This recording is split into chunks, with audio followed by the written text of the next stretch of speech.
Here's John Shannon, the most famous man from Oliver, British Columbia. His podcast network, including 100% Canucks with Filip Chytil. We'll get to that.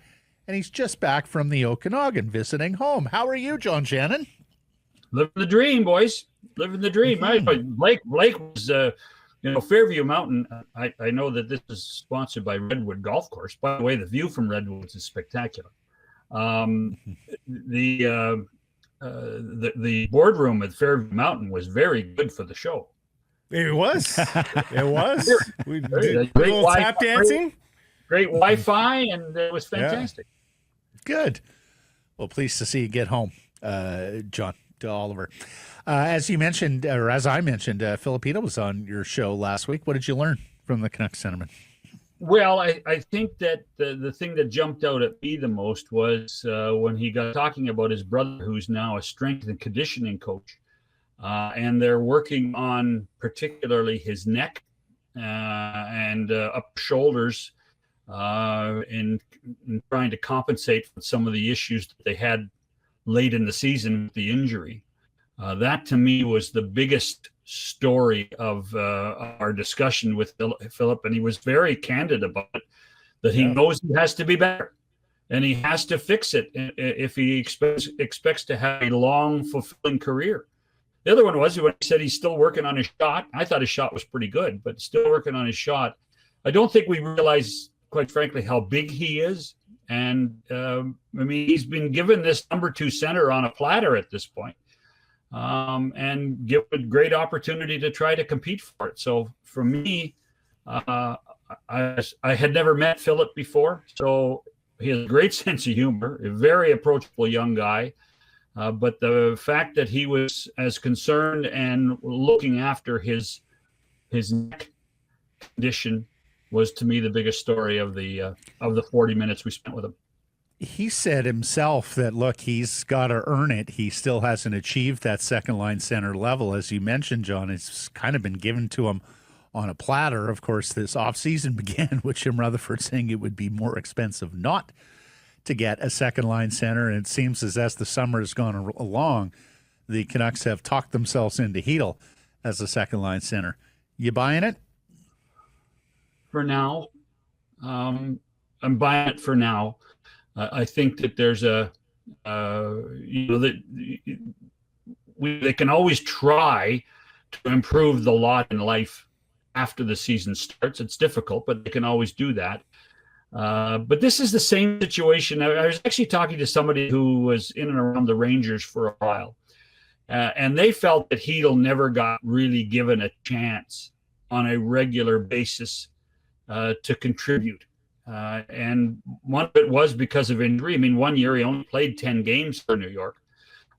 So if he's healthy with his skills and his size, then there is a chance that it can work. But and this is true for all 32 teams, but I know if you're a Canuck fan, you feel that it seems to be always jumping up and biting you on the butt is if you're healthy. I mean, you can at every position, but if Filip Chytil's healthy, then he can do the job.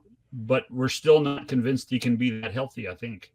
If you only had highlights and his scoring and points rate, you'd be pretty optimistic about this guy with his age and with his size and everything. Like it has to be so frustrating for him, John, that he knows it's in him, but his body has let him down. And I think that was the one thing that came true in talking with him was how positive an attitude he has about knowing that he has this chance again, and that if he is healthy, he can do it. And you're right, Blake. Injuries have been his bugaboo, which is why the Rangers backed away from him in the end, and knew that if they were prepared to give something up, it would have to be somebody that had potential, which he does, in order to get JT. So from that perspective, I'm amazed that his attitude is as positive as it appears to us, at least appeared to me on our show. So from that perspective, you're right. This guy has everything going for him and a positive attitude. And that was another aspect was I think that he likes Vancouver. He loves the city. He's just been married himself. So that's another aspect of his life that is now in order. So perhaps this is his year to blossom as an NHLer. You have to believe, and Chytil will take the hand that's dealt because it means more opportunity for him, as you talked about. But you have to believe Jim Rutherford just thought, when he made those comments that Matt alluded to, he must have just thought, hey, it's a long summer. We're going to be able to manufacture something here. And clearly, that just never arrived. And it's not necessarily the fault of the Canucks management group, because sometimes everybody else just doesn't play ball. And it truthfully wasn't that active a summer. There wasn't a lot of wheeling and dealing. There wasn't a lot of creativity shown by the rest of the league. So, I think they just ran up against a really dry well here, didn't they? I think it caught a lot of us off guard, the fact that there's been little or no movement. I was one of those guys that was convinced there would be movement. Of the 6 or 7 managers I talked to over the summer, half of them thought there'd be movement. So it's, and there still might be. But look at the cap space. There's a crazy amount of cap space out there, and nobody's using it. It's like $250 million left in the system. Well, yeah. But the one thing I think we're learning is the league cap goes up. That doesn't necessarily mean the team cap goes up. There are lots of teams that are looking at these numbers saying 103, 113 over the next couple of years, and they're shaking their head. Mm-hmm. They're saying, well, okay, but we don't need to spend that, do we? And the answer is no, they don't. And so there's going to be, I think, a lot more teams with internal cap numbers now, Blake, than ever before, because revenues at the team level growing exponentially, like they appear to be at the league level. Yeah, and especially if some of those revenues are concentrated amongst the franchises, right? I saw the ticket prices for the Toronto Maple Leafs and where they are. So, if the Leafs revenue grow, so be it. They can afford $113 million, but what does that do for the Columbuses of the world? Well, let me just ask you this, John. Parity has been such a bell cow for the National Hockey League. They've loved the fact that they have a everybody can compete with everybody league for some time now. Would you be at all worried about parity reigning the day in the National Hockey League as the cap jumps continue over the next few years? I'm not as worried about parity, but I am concerned about the same teams consistently not being able to get to the playoffs. We're talking about the haves and have-nots. What we saw in the Eastern Conference, for instance, last year with Montreal and Ottawa might be the anomaly. There's pressure in Buffalo. There's pressure in Detroit. But who are they going to beat out? So we're going to have those 8 teams, and then we're going to have the other 8 teams, and are we going to have this situation year after year after year that the same teams wallow in misery without playoff games in April? I think it's much more divisive in the East than it is in the West. I think there are more teams prepared to compete for playoff spots on a regular basis in the West. But that speaks to another issue, and I don't support it. But should there be a play-in in order to try to create that carrot for more teams for the postseason? I don't want it, but I'll tell you what: if I'm a team like Detroit, or I'm a team like Utah, or even a St. Louis, who got in by the skin of their teeth. Calgary didn't get in. Should there be a play-in? I shudder at it. I don't want it. I don't want it. Yeah. But I'll tell you what, it has to be a concern. Why don't you want it, John? I'm a traditionalist. I like team. First of all, I don't want hockey in July. Where if we had a week of playoffs, then what are we sacrificing? Are we going to reduce the regular season? We know that can't happen. Are we going to play in September? Well, Bill Daly has said that they're prepared to play in September, but a lot of teams won't be happy with that, particularly when you compete against baseball and football. So there's lots of curveballs to adding 4 more teams for a play-in tournament of some sort. But those teams need a carrot somehow, some way. They need a carrot, and until there's it's not like the National Football League, and you can go and draft a franchise quarterback, and your world changes. Macklin Celebrini is a great player. Connor Bedard is a great player, but did they help them get to the next level quickly? No, and that's an issue in our league right now, because it takes time, and costs coaches jobs. It costs managers jobs, and that's it's a real dilemma if the teams aren't overly competitive, particularly when it comes to postseason. Mm-hmm. The NBA's got it best. You draft a star player, you may not even win, but that player gets you points every single day and entertains your fans every single day. It's not necessarily true in the NHL, right? You have multiple pointless nights for guys like Bedard and Celebrini, and it's just a different model. It's a different model. But I don't want it. It's not a negative. No, it's just different. It's a reality. Well, it's a reality of our sport.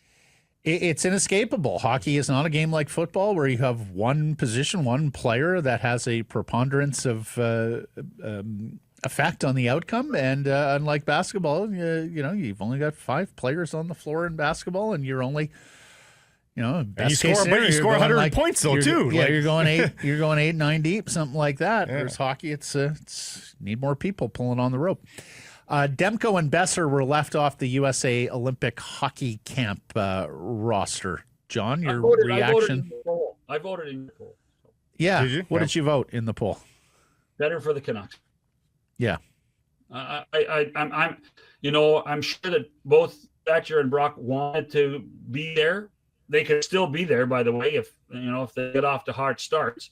Mind you, I'm not sure. I think Besser might have a better chance than Demko when you consider that you look Ottinger, you look Hellebuck, and you look Swayman. Joey Decord's just there for the furniture. That's not a knock, but it's a reality. And the question becomes: if Billy Guerin's team at the Olympics, are they trying to do it with speed? Then is Brock fleet of foot enough for the American team? I looked at the American roster and I said, well, I don't know where they'd fit. That's a great roster. Even the 44, my goodness, there are going to be controversial cuts on the American team, just as there are in Canada. So I just don't know.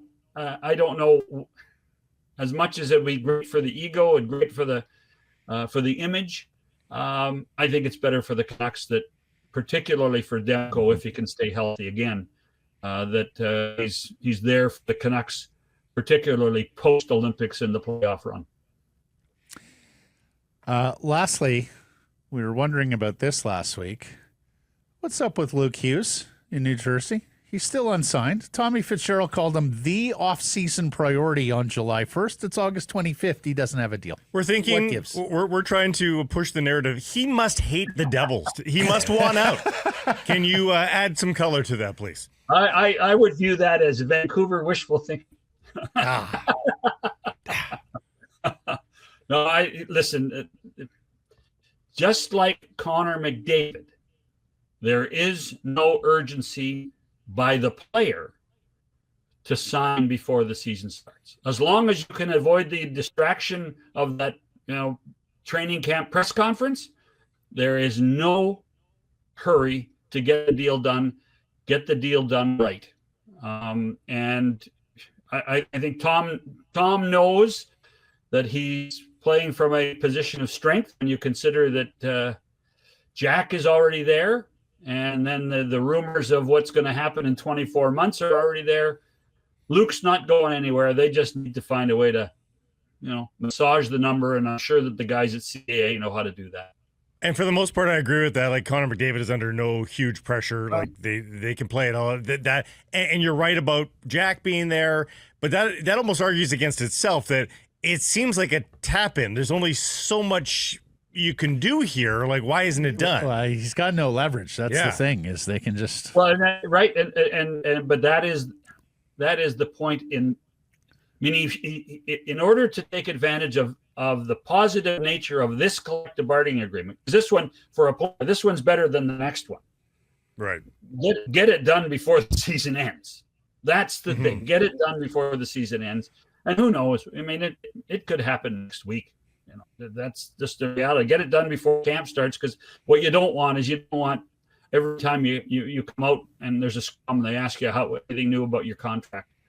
That's going to be, and let's face it, that's going to be the biggest issue with Connor in Edmonton too.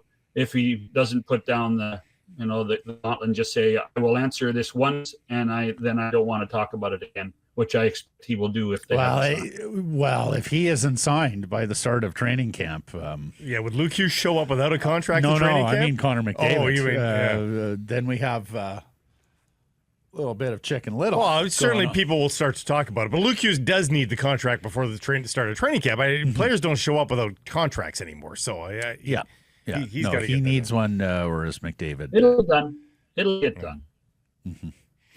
Great stuff, John. Thanks for this. Appreciate the time. Be well. Have a good day, boys.